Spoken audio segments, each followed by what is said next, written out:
first, because I love hearing about how ideas evolve along the way, when you first wrapped Prey, at that point, what did you think your next live-action story in the Predator franchise would look like, and how does that compare to what Badlands turned out to be? The two things the Killer of Killers and Badlands came kind of at the same time, and it was sort of a like, well, which one would I want to make first?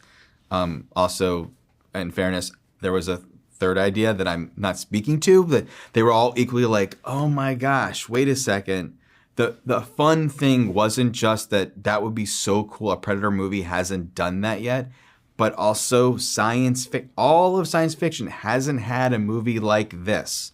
So that's why I was sort of anxious to make it and couldn't, and why we did two at the same time. I didn't want to wait for one to happen after the other. The year you're having is incredible. I hope you're soaking in every single ounce of it. Very well deserved. So one particular thing that you do in this movie that I feel like a lot of movies don't do, and a lot of times when movies dare to do this, it winds up not being a good thing, is when you have an iconic villain and then you essentially explain them away. It winds up taking away from like the fear factor and the intensity of the character. So can you kind of walk me through deciding that a Predator character would benefit from that? And also maybe if you put any thought into how your movie would kind of retroactively change how people view Predator characters in other films? I think even the original Predator, what was so refreshing about it and exciting was we had just been in the glut of Freddy, Jason, Michael Myers. And then here comes a slasher movie where the antagonist had intelligence, had skill, had culture, and you could glean from what it was wearing, and had a code.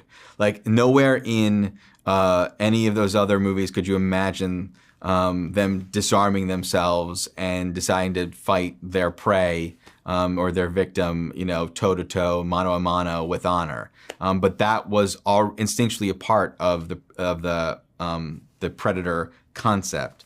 So I just wanted to take full advantage of what was there and very carefully just open the door a little bit wider.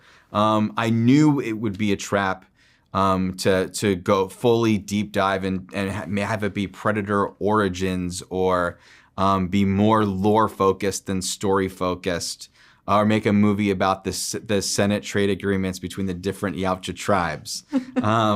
So now you have just enough to understand the circumstances that Deck is faced with, and then he's thrust into this gauntlet. The way you describe that kind of leans into the Weyland-Yutani question I had, because admittedly, when I first heard you were incorporating that corporation into your movie, I'm like, let's not complicate it too much. But I thought it was worked in just so simply and so naturally. So I'll give you a big, complicated two-part question about that. Can you tell me about the moment when you figured out that including Weyland-Yutani would benefit the story you wanted to tell, but maybe also give me an example of figuring out where to draw the line, something you wanted to include about the corporation that made you think like, this might be going a little too far and I got to rein it in?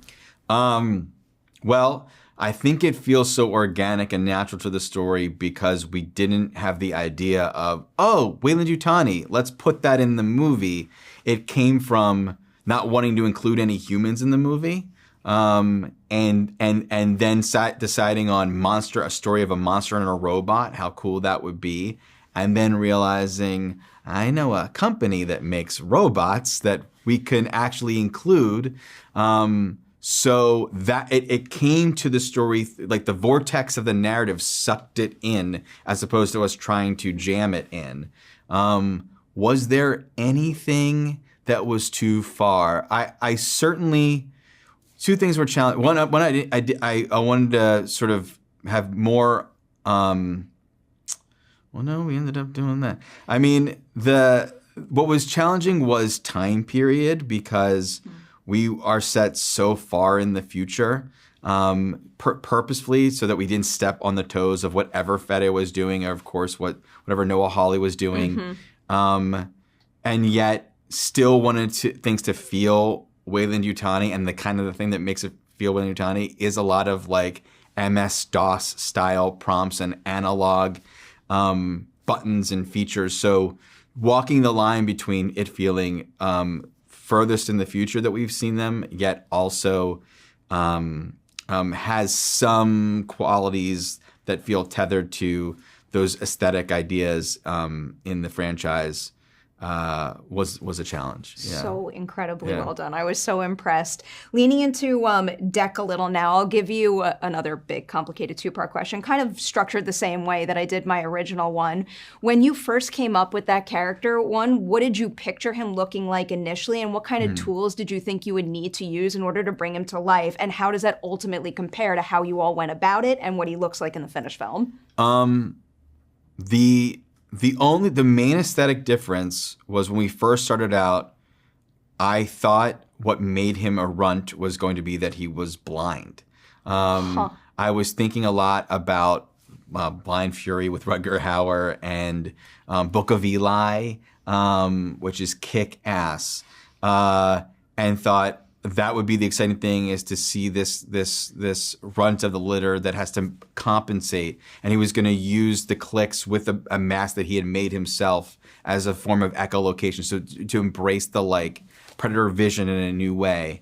But as we started developing the movie and we were developing Genna, and I'm so smitten with tethering an audience to a protagonist and really seeing the world through their eyes, that did not go with a character who's blind that would tempt me filmmaking wise to actually not see certain things. So I abandoned that, and that was a huge design layer of it. And I truly thought when we first started that it would be a totally prosthetic build once again. And we did tests with Alec Gillis in the very beginning, and even he came up and said, I do not think we can do what this movie needs this way. And then the movie became this awesome handhold between Alec and Weta Workshop to physically build the suit, as well as Weta Digital and countless other VFX houses to create a VFX rendition of the face.